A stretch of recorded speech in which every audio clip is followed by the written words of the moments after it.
সবাইকে স্বাগত দীপ্ত সন্ধ্যার সংবাদে। সাথে রয়েছে দোলা ডলরের শুরুতেই জানাবো সংবাদ শিরোনাম। দায়িত্ব পালন অসম্ভব করে তোলা হলে অন্তর্বর্তী সরকার পরবর্তী সিদ্ধান্ত নেবে, উপদেষ্টা পরিষদের বিবৃতি।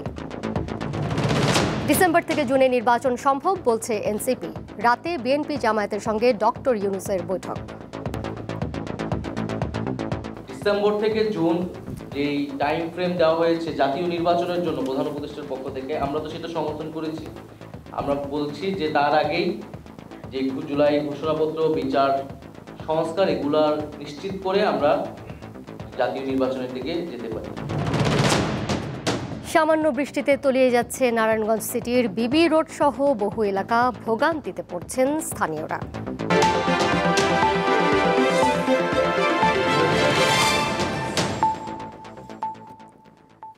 দেশকে স্থিতিশীল রাখতে নির্বাচন, বিচার ও সংস্কার কাজ এগিয়ে নিতে এবং চিরতরে স্বৈরাচারের আগমন প্রতিহত করতে বৃহত্তর ঐক্য প্রয়োজন বলে মনে করে অন্তর্বর্তী সরকারের উপদেষ্টা পরিষদ। আজ জাতীয় অর্থনৈতিক পরিষদের সভা শেষে উপদেষ্টা পরিষদের অনির্ধারিত বৈঠকের পর এক বিবৃতিতে একথা বলা হয়। বৈঠকে অন্তর্বর্তীকালীন সরকারের উপর অর্পিত 3টি প্রধান দায়িত্ব, নির্বাচন, সংস্কার ও বিচার বিষয়ে বিস্তারিত আলোচনা হয়। এ বিষয়ে অন্তর্বর্তী সরকার রাজনৈতিক দলগুলোর বক্তব্য শুনবে এবং সরকারের অবস্থান স্পষ্ট করবে। প্রধান উপদেষ্টা অধ্যাপক ডক্টর মোহাম্মদ ইউনূসের সভাপতিত্বে রাজধানীর শেরেবাংলা নগরে পরিকল্পনা কমিশনে এই বৈঠক হয়। বিবৃতিতে বলা হয়, যদি পরাজিত শক্তির ইন্ধনে এবং বিদেশি ষড়যন্ত্রের অংশ হিসেবে সরকারের ওপর আরোপিত দায়িত্ব পালন অসম্ভব করে তোলা হয়, তবে সরকার এর কারণ জনসমক্ষে উত্থাপন করে পরবর্তী সিদ্ধান্ত গ্রহণ করবে। বিএনপি ও জামায়াতে ইসলামীর সঙ্গে আজ বৈঠক করবেন প্রধান উপদেষ্টা অধ্যাপক ডক্টর মোহাম্মদ ইউনূস।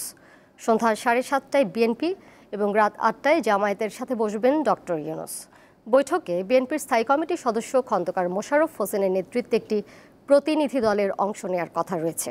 জামায়াতে ইসলামীর নায়েবে আমির সৈয়দ আবদুল্লাহ মোহাম্মদ তাহের জানান, চলমান বিষয় নিয়ে তারা প্রধান উপদেষ্টার সঙ্গে কথা বলবেন। এই মুহূর্তে প্রধান উপদেষ্টার বাসভবন যমুনার সামনে রয়েছেন সহকর্মী জহিরুল মোহসান। সেখান থেকে বিস্তারিত খবর জানাতে তিনি যুক্ত রয়েছেন আমার সাথে। মোহসান, আলাদা দুটি বৈঠকে দুই দলের যে প্রধান উপদেষ্টার সাথে বৈঠকের কথা রয়েছে, সেখানে প্রতিনিধি দলে কারা কারা থাকছেন এ বিষয়ে বিস্তারিত কোনো তথ্য পেয়েছেন কিনা জানাবেন, এবং এই মুহূর্তে যমুনার সামনের পরিস্থিতি কী? দোলা, এই মুহূর্তে যমুনার সামনে পরিস্থিতি রয়েছে, কঠোর নিরাপত্তা ব্যবস্থা রয়েছে এবং গণমাধ্যম কর্মীরা আসলে অপেক্ষা করছেন। কিছুক্ষণ পরই বিএনপির একটি দল প্রধান উপদেষ্টার সাথে বৈঠক করবেন, এরপর জামায়াতে ইসলামীর একটি দল প্রধান উপদেষ্টার সাথে বৈঠক করবেন। এবং আমরা যতটুকু জানতে পেরেছি যে ঠিক 7:30টায় বিএনপির একটি দল প্রধান উপদেষ্টার বাসভবন যমুনায় প্রবেশ করবেন। সেই দলের নেতৃত্ব দিবে আসলে বিএনপির স্থায়ী কমিটির সদস্য খন্দকার মোশাররফ হোসেন, এবং জামায়াতে ইসলামীর নেতৃত্ব দিবেন দলটির আমির ডক্টর শফিকুর রহমান। তাদের বৈঠকে কি নিয়ে আলোচনা হবে এই বিষয়টি এখনও স্পষ্টভাবে কোনো কিছু জানানো হয়নি। তবে যেটা ধারণা করা হচ্ছে যে চলমান যে রাজনৈতিক পরিস্থিতি, সেই পরিস্থিতিতে এই দুই দলের সাথে আলোচনা করে পরবর্তী কোনো সিদ্ধান্ত নেওয়া হবে। কারণ কয়েকদিন ধরে আসলে প্রধান উপদেষ্টার পদত্যাগের যে গুঞ্জন রয়েছে এবং সেই গুঞ্জনকে ঘিরে নানা মহলে নানা ধরনের মত আসলে দেওয়া হচ্ছে, এবং সব কিছু নিয়েই সংকট কীভাবে কাটানো যায় এবং এই সংকটপূর্ণ মুহূর্তে কিভাবে কি সিদ্ধান্ত নেওয়া যায় সেই বিষয় নিয়ে আসলে এই দুই রাজনৈতিক দলের সাথে আলোচনা করা হতে পারে বলেই আসলে জানানো হয়েছে। এবং এখন পর্যন্ত আসলে কোনো রাজনৈতিক দলের নেতাকর্মীদের আমরা আসলে যমুনার প্রবেশ করতে দেখিনি। তবে কিছুক্ষণ পর 7টার পরই আসলে তারা যমুনায় আসবেন এবং যমুনায় আসার পর প্রধান উপদেষ্টার সাথে বৈঠক করবেন। এছাড়া বিএনপির যেই দলটি আসবে তারা আগে আসলে প্রধান উপদেষ্টার সাথে বৈঠক করবেন, এরপর প্রধান উপদেষ্টা জামায়াতে ইসলামীর সাথে বৈঠক করবেন। এবং এই বৈঠকে সবচেয়ে বেশি যেটা গুরুত্ব পাবে বলে ধারণা করা হচ্ছে, সামনে নির্বাচনের সুনির্দিষ্ট একটি সময়, এবং এই দাবিটি বারবারই আসলে বিভিন্ন রাজনৈতিক দল করে আসছিল যে নির্বাচনের সুনির্দিষ্ট রোডম্যাপ। এই রোডম্যাপকে কেন্দ্র করে আজকের সবচেয়ে আলোচিত বিষয় হতে পারে, এবং প্রধান উপদেষ্টার যেই পদত্যাগের গুঞ্জন রয়েছে সেই বিষয়ে হয়তো আলোচনা হতে পারে বলে আসলে বিভিন্ন সূত্রে জানা যাচ্ছে। দোলা, যমুনার সামনে থেকে যুক্ত ছিলেন সহকর্মী জহিরুল মোহসান। দেশ কিভাবে একটি গণতন্ত্রের পথে ফিরে যাবে সে বিষয়ে প্রধান উপদেষ্টার সাথে বিএনপি আলোচনা করবে বলে জানিয়েছেন দলের স্থায়ী কমিটির সদস্য আমির খসরু মাহমুদ চৌধুরী। রাজধানীতে এক আলোচনা সভা শেষে গণমাধ্যমকে তিনি কথা বলেন।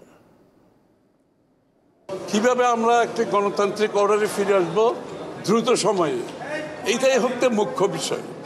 সুতরাং এইটার উপর আমাদের আলোচনা থাকবে। অর্ডারে যদি যেতে হয় আপনি নির্বাচন ব্যতীত, সেটা তো সম্ভব না। এইটাই সবচেয়ে মুখ্য বিষয় আজকে, এবং আমি নিশ্চিত এটার উপর আমাদের আলোচনা হবে। সরকারের সদিচ্ছা ও রাজনৈতিক দলগুলোর সহযোগিতা থাকলে ডিসেম্বর থেকে জুনের মধ্যে নির্বাচন সম্ভব, এমনটাই বলছেন জাতীয় নাগরিক পার্টি এনসিপির আহ্বায়ক নাহিদ ইসলাম। নির্বাচনের পাশাপাশি গণহত্যার বিচার, জুলাই সনদ ও সংস্কারের রোডম্যাপ ঘোষণার দাবি জানান তিনি। উপদেষ্টা মাহফুজ আলম ও আসিফ মাহমুদের সঙ্গে এনসিপির কোনো সম্পর্ক নেই বলে দাবি করেন নাহিদ ইসলাম। দেশের চলমান রাজনৈতিক পরিস্থিতি নিয়ে নিজেদের অবস্থান তুলে ধরতে শনিবার রাজধানীর বাংলা মোটরের অস্থায়ী কার্যালয়ে সংবাদ সম্মেলন করে জাতীয় নাগরিক পার্টি এনসিপি। এতে দলটির আহ্বায়ক ও সদস্য সচিব কথা বলেন। এনসিপির আহ্বায়ক জুলাই গণ অভ্যুত্থানের আকাঙ্ক্ষা ব্যাখ্যা করে সংস্কার সহ কয়েকটি দাবি তুলে ধরেন। জুলাই ঘোষণাপত্রের যেই নির্ধারিত সময় দেওয়া হয়েছিল, সময় কিন্তু আগাচ্ছে, ফলে নির্ধারিত সময়ের মধ্যে জুলাই ঘোষণাপত্র প্রদানের ব্যবস্থা করা উচিত এবং বিচার, সংস্কার এবং নির্বাচন এই তিনটিরই রোডম্যাপ একসাথে প্রকাশ করা উচিত। জাতীয় নির্বাচন নিয়ে জাতীয় নাগরিক পার্টির অবস্থান পরিষ্কার করেন তরুণ এই নেতা। ডিসেম্বর থেকে জুন যেই টাইম ফ্রেম দেওয়া হয়েছে জাতীয় নির্বাচনের জন্য প্রধান উপদেষ্টার পক্ষ থেকে, আমরা তো সেটা সমর্থন করেছি। আমরা বলছি যে তার আগেই যে জুলাই ঘোষণাপত্র, বিচার, সংস্কার এগুলার নিশ্চিত করে আমরা জাতীয় নির্বাচনের দিকে যেতে পারি। অন্তর্বর্তী সরকারের দুজন ছাত্র উপদেষ্টা নিয়েও কথা বলেন নাহিদ ইসলাম। যে দুই ছাত্র উপদেষ্টা অন্তর্বর্তী সরকারে রয়েছে, তাদের সাথে জাতীয় নাগরিক পার্টির কোনো সম্পর্ক নেই। তারা গণ অভ্যুত্থানের প্রেক্ষিতে, গণ অভ্যুত্থানের প্রতিনিধি হিসেবেই সেই সময় সরকারে গিয়েছিলেন, আমিও তাদের মধ্যে সেই সময় একজন ছিলাম। এ সময় করিডোর ইস্যু এবং প্রধান উপদেষ্টা অধ্যাপক ডক্টর ইউনূসের মেয়াদ নিয়ে বক্তব্য রাখেন এনসিপির সদস্য সচিব। বাংলাদেশের স্বাধীনতা, সার্বভৌমত্ব বা মানচিত্রের কোনো ধরনের হুমকি সেখানে তৈরি হবে কিনা প্রত্যেকটা বিষয়ে পরিষ্কার করে রাজনৈতিক দলগুলোর সঙ্গে আলাপ আলোচনা করে তারপরে যেন অন্তর্বর্তীকালীন সরকার সিদ্ধান্ত গ্রহণ করে। হেদায়েতুল্লাহ সীমান্ত, দীপ্ত সংবাদ, ঢাকা। পরের প্রসঙ্গে যাচ্ছি। আকাশে মেঘ দেখলেই আতঙ্কে থাকে নারায়ণগঞ্জ সিটি কর্পোরেশনের বাসিন্দারা। সামান্য বৃষ্টি হলেই তলিয়ে যায় নগরীর প্রধান সড়ক বিবি রোড সহ অন্যান্য সড়ক। এতে বাড়ে ভোগান্তি, ঘটে দুর্ঘটনা। এ দৃশ্য নারায়ণগঞ্জ সিটি কর্পোরেশনের প্রধান সড়ক বিবি রোডের। সামান্য বৃষ্টি হলেই তলিয়ে যায় সড়কটি। বৃষ্টির পানির সাথে ড্রেনের ময়লা মিশে সৃষ্টি হয় এক অস্বাস্থ্যকর পরিবেশ, ছড়ায় দুর্গন্ধ। এই সড়ক দিয়ে নিয়মিত যাতায়াত করে স্কুল, কলেজ শিক্ষার্থী সহ নানা শ্রেণী পেশার হাজার হাজার মানুষ। তাই এমন পরিস্থিতিতে চরম ভোগান্তি পোহান তারা। স্থানীয়রা জানান, বৃষ্টি হলেই সড়কে চলাচলের উপায় থাকে না। বাধ্য হয়ে নোংরা পানি পাড়িয়েই প্রয়োজনীয় কাজ সারতে হয়। আমরা তো জনম ভোগান্তির উপরে আছি, কেউ তো সমাধান করতেছে না। অ্যাক্সিডেন্ট হয়, মানুষ স্লিপ খেয়ে পড়ে যাচ্ছে, বাচ্চা কাচ্চা নিয়ে মানুষের খুবই কষ্ট। সরকারের তো উচিত যে আমাদের নারায়ণগঞ্জবাসীদের কিভাবে ওনারা বাঁচাবে ওইভাবে তাদের সুরক্ষিত করা, তারা করতেছে না, তাদের মতো তারা চলতেছে। বিশেষ করে গত কয়েকদিনের টানা বৃষ্টিতে ভোগান্তি পৌঁছেছে চরমে। পানির কারণে সিএনজি অটোরিকশাগুলো বিকল হয়ে পড়ছে। ইজি বাইক সহ অন্যান্য বাহনগুলোর অধিকাংশই পানিতে ডুবে যাচ্ছে। সৃষ্টি হচ্ছে যানজট।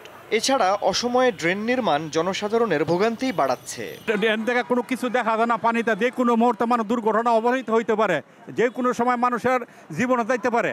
আমাদের এটা প্রাণের দাবি এবং চাওয়া হলো যে এই জলবদ্ধতা নিষ্কাশনের জন্য দ্রুত ব্যবস্থা করা হোক। যতবারই বৃষ্টি হয় ততবারই আমাদের এখানে পানি উঠে যায়, এটা থেকে আমরা মুক্তি চাই। সিটি কর্পোরেশন নগরবাসীর এই ভোগান্তির জন্য দুঃখ প্রকাশ করলেও ঠিক কবে নাগাদ এই সমস্যার সমাধান হবে সে বিষয়ে নির্দিষ্ট সময় জানাতে পারেনি। তবে নগরীতে নতুন ড্রেন নির্মাণ কাজ চলছে বলে জানান সিটি প্রশাসক। আমাদের প্রায় 7.5 কিলোমিটার ড্রেন আমরা নির্মাণ করছি। ইতিমধ্যে আমাদের প্রায় 2.5 থেকে 3 কিলোমিটার ড্রেন আমরা খনন করেছি। এক্সিস্টিং কিছু ড্রেন আছে আমাদের, সেটাকে আমরা ক্লিন করার পদক্ষেপ নিয়েছি এবং এটা ক্লিন হয়ে গেলে এবং আমাদের ওই ক্লিন হওয়ার পরে যদি আমাদের এই ড্রেনের সঙ্গে সংযুক্ত হয়ে যায় আশা করি এটা সুফল আরও আপনার সামনে দেখতে পাবেন। এই দুর্ভোগের দ্রুত সমাধান চায় নারায়ণগঞ্জবাসী। দীপ্ত বার্তাকক্ষ।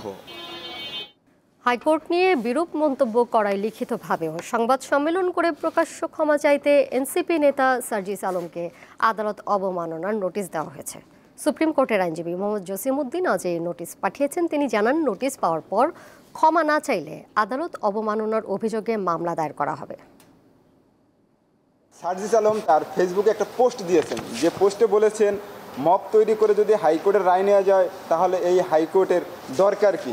এখানে তার যে মন্তব্যটা টোটালটাই হচ্ছে হাইকোর্টের উপর নগ্ন হস্তক্ষেপ এবং এই হাইকোর্টের অস্তিত্ব নিয়ে তিনি প্রশ্ন তুলেছেন, যার ফলে আমি মনে করি এটা আদালত অবমাননার শামিল।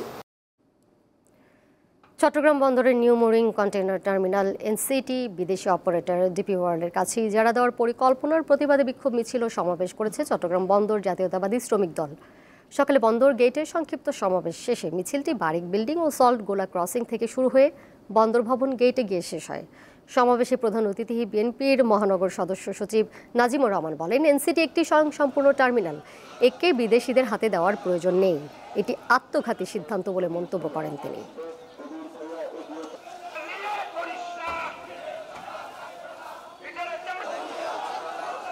আন্তর্জাতিক প্রসঙ্গ।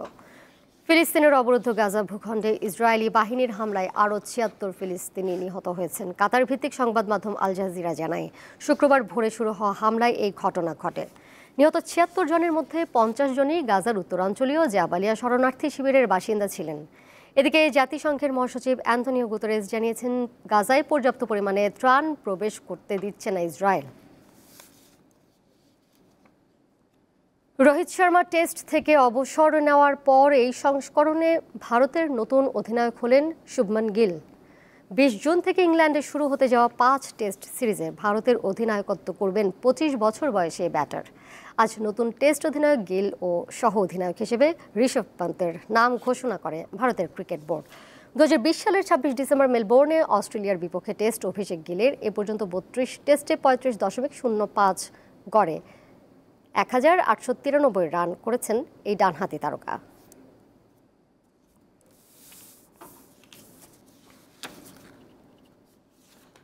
শেষ করব দীপ্ত সন্ধ্যার সংবাদ, যাবার আগে শিরোনামগুলো জানিয়ে দেব আরও একবার। দায়িত্ব পালন অসম্ভব করে তোলা হলে অন্তর্বর্তী সরকার পরবর্তী সিদ্ধান্ত নেবে, উপদেষ্টা পরিষদের বিবৃতি।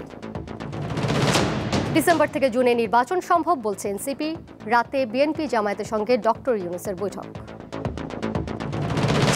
সামান্য বৃষ্টিতে তলিয়ে যাচ্ছে নারায়ণগঞ্জ সিটির বিবি রোড সহ বহু এলাকা, ভোগান্তিতে পড়ছেন স্থানীয়রা। এই ছিল এখনকার মতো। পরের সংবাদ দেখবেন রাত ১১টায়। এছাড়াও আরও তথ্য এবং বিনোদনের নানা খবর জানতে যুক্ত থাকুন দীপ্তর ডিজিটাল প্ল্যাটফর্মে। ধন্যবাদ সবাইকে এতক্ষণ সাথে থাকার জন্য।